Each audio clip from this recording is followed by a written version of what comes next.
Bundan sonra Azərbaycan xalqı müzəffər xalq kimi yaşayacaq, əbədi yaşayacaq. Bundan sonra bizim dövlətimiz qalib dövlət kimi yaşayacaq.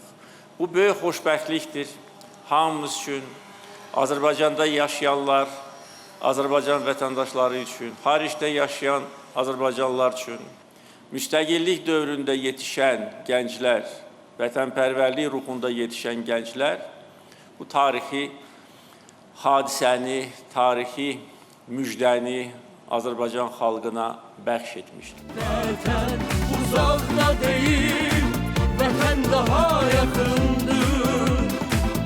Sən bu elin oğlusan, vətənin